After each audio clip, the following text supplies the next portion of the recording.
Good morning. আমি Aditi. অদিতির blog music চ্যানেলে সবাইকে অনেক অনেক স্বাগত। আশা করছি সবাই খুব খুব ভালো আছো। আমিও ভালো আছি। প্রথমে আমার ভিডিওর শুরুতেই জানাই রাখি পূর্ণিমার শুভেচ্ছা সবাইকে। সবাই নিশ্চয়ই ভালো করে কাটিয়েছো। কে কেমন রাখি পূর্ণিমাতে কেমন ভাইকে রাখি পরিয়েছো সেটা কমেন্ট করে জানিও। তো আমি প্রথমেই দেখো আজকে বর্ষা দেখেই ভিডিওটা শুরু করলাম। সকালে ঘুম থেকে উঠেই আগে বর্ষার মুখ দেখলাম। দিনটা অবশ্যই ভালো যাবে, কারণ বৃষ্টি আমি খুব ভালোবাসি আর কি। মানে সারাদিন দিবারাত্র যদি রাত্রি যদি বৃষ্টি হয় আমার তাতে কোনো সমস্যা নেই, আমি খুবই এনজয় করি এবং মনে মনে খুব আনন্দও পাই। তো সকাল থেকেই ঝমঝমিয়ে একদম পুরো বৃষ্টি। আর তারপরে তো এখন কটা বাজে জানো তো, এখন 5টা। তো আমি রেয়াজ করতে বসেছি, আর জানলা দিয়ে বৃষ্টি দেখছি আর রেয়াজ করতে জাস্ট অসাধারণ লাগছে। কি বলবো, এটা আমি বলে বোঝাতে পারবো না। এগুলো আমার ভালো লাগে আর কি, এই ছোট ছোট জিনিসগুলো। তো তারপরে আমি স্নান করলাম, যেহেতু রাখি পূর্ণিমা এত বড় দিন, আজকে সৌভাগ্য পূর্ণিমাও বলা হয়। এবং আজকে সোমবার, হরিহর আত্মা দুজন একসঙ্গেই এসছেন। তো তার জন্য আজকের দিনে আমি উপোসই করি, আমি কিছু খাই না। তো দেখো আজকে আমি গোপালকে আমার স্নান করালাম। প্রতিদিন তো স্নান করানো হয় না, বিশেষ বিশেষ দিনেই স্নান করাই, অভিষেক করাই। চন্দন, কর্পূর, গঙ্গাজল, ঘি, মধু দিয়ে আমি স্নান করালাম। তো আমি একটা কথা বলবো, অনেকেই দেখি আর কি পূর্ণিমা অমাবস্যাতে মাছ, মাংস, ডিম খায়। তো আমি বলবো কি, পূর্ণিমা অমাবস্যাটা একটু আপনারা মানুন, কারণ আমরা বাঙালি। আপনারা আমাদের মানে মাটিতেই মহাপ্রভুর জন্ম হয়েছিল, মহাপ্রভু এই মাটিতেই। আমরা তার নিজের মানুষ, মানে আমরা কাছের হয়ে আমরাই কিছু নিয়ম মানি না। অথচ আমরা বাঙালিদের একটা বাজে স্বভাব, আমরা বাঙালিরা অন্যান্য জাতিদের নিয়মকানুনকে মানতে পছন্দ করি, কিন্তু আমাদের সংস্কৃতি যে এত সুন্দর সেইটাকে আমরা মানতে খুব কষ্ট হয় আমাদের। পূর্ণিমা অমাবস্যাতে আমি বলবো মহাপাপ ডিম মাংস খাওয়া। নিজেরা আমরা জ্ঞান থেকে, আমরা মানুষ, মান হুঁশ দুটোই আমাদের আছে। আমরা যদি নিজেরাই না ঠিক হই, আমরা তো নিজের কর্মে নিজেরাই আমরা ফল ভোগ করছি। আর দোষ দিই ভগবানকে, ভগবান কোনো আমরা নিজেদের কর্মের গুণেই আমরা শাস্তি পাই। তাই আমি বলবো খাওয়াটা তো নিরামিষও খাওয়া, আমিষও খাওয়া।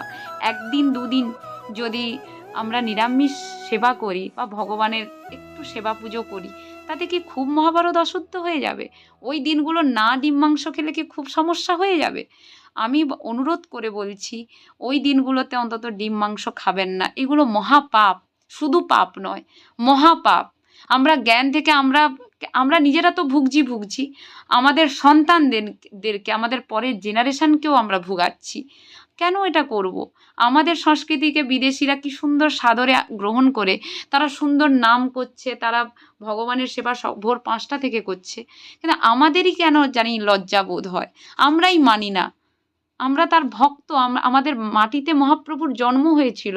এইগুলো তো আমাদেরকে মানতে হবে। এইগুলো যত মানবে কি না, মন তত ভালো থাকবে এবং জীবনটাও ভালো কাটবে। আমি তো বারবার প্রতিটা ভিডিওতে একই কথাই বলি। তো অনেক জ্ঞান দিয়ে ফেললাম, কিন্তু জ্ঞান নয়, এটা আমার একদমই নিজস্ব অভিজ্ঞতা এবং আমি যেটা মানে জানি আর কি, সেটাই বললাম আর কি।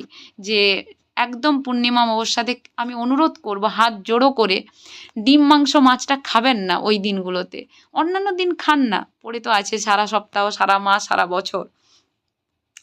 তো দেখো আমি গোপালকে স্নান করালাম। আমার গোপালকে যেন মনে ছোট্ট একটা আমার বাচ্চা। মানে আমার এত ভালো লাগে কি না, মানে আমি এক এক সময় গালটাও টিপে দিই। আমার প্রচুর মানে খুব ভালো লাগে আর কি গোপাল সেবা করে। আমি খুব মনে অন্তত শান্তি পাই, খুব তৃপ্তি পাই, খুব শান্তি পাই। তো আমি তেমন কিছু ভাবে পারি না, আমার মন থেকে যেমনই আমি মানে করতে চাই সেইভাবেই আমি সেবা দিই। তো তেমন কিছু আহামরি যে আমি খুব বলবো গোপাল সারাদিন আমি সেবা করছি নয়, কিন্তু আমার গোপালকে আমার যেমনই ইচ্ছা হয় তেমনই সেবা করে আমি অন্তত খুব ভালো আছি। তো অনেক দিন তো স্নান করেনি, তাই আমার গোপালের মুখ একটা হাঁড়ি হয়ে আছে, আমার উপর কিছু কারণে রেগে আছে।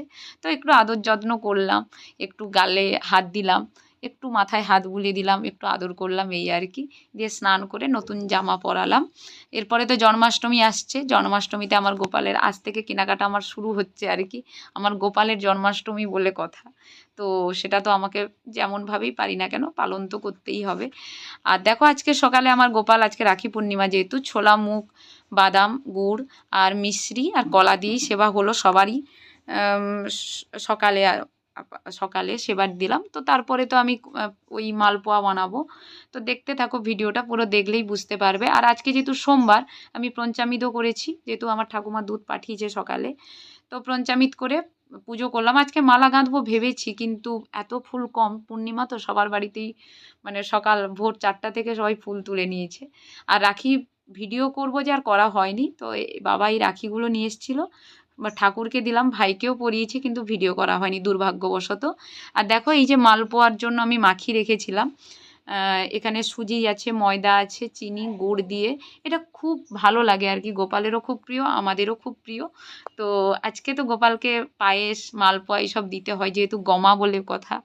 তো এরপরেই তো আমাদের বাঙালিদের 12 মাস পার্বণ শুরু হবে, অনুষ্ঠান এই থেকে শুরু। তো মালপোয়াই দিলাম, আর পায়েস ভোগ দিলাম না। তো মালপোয়া করে ছোট করেই করলাম আর কি। মালপোয়া করে আমি এখন দুপুরে আর কি সবাইকে সেবা দেবো মন্দিরে, সব জায়গাতে। সমস্ত কিছু আর ভিডিও করা হয়নি গো, কারণ কি আমি তো বললামই, মানে যখন অনেক সময় আমি ভুলেই যাই ভিডিও করার কথা। তো এই যে দেখো মালপোয়া সুন্দর করে বানিয়েছি।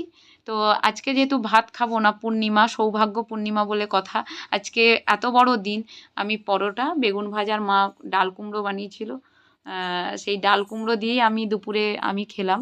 তো চলো আজকের আর বেশি ভিডিও বড় করিনি, তারপর আর ভিডিও করার মানে কথাও মনে ছিল না। তো আমি কীর্তন করছিলাম, প্র্যাকটিস করছিলাম আর কি, যেহেতু আমার মানে কীর্তনটা শুরু করতে হবে। তো চলো, আমার ভিডিও যদি ভালো লাগে অবশ্যই চ্যানেলটিকে সাবস্ক্রাইব করে দিও, লাইক করে দিও, কমেন্ট করে দিও, এবং পাশে থাকা বেল আইকনটা প্রেস করে দিও। আর যারা নতুন দেখছো আমার ভিডিও, তাদের যদি আমার ভিডিও ভালো লাগে অবশ্যই শেয়ার করো, অনেক অনেক শেয়ার করো, অনেক কমেন্ট করো। তোমাদের একটা কমেন্টে এবং তোমরা যদি সাবস্ক্রাইব করো আমার চ্যানেল, আমি অন্তত আমার মতো একটা সাধারণ মেয়ে ভিডিও করে আমি মানে আমার ভালো লাগবে আর কি ভিডিও করতে। তোমাদের ওপরই সমস্ত কিছু নির্ভর করছে, তোমরাই আসল ভগবান, মানে জনতা জনার্দন। তোমাদের ভালো লাগলে সমস্ত কিছুই হবে। তো চলো আজকের মতো টাটা।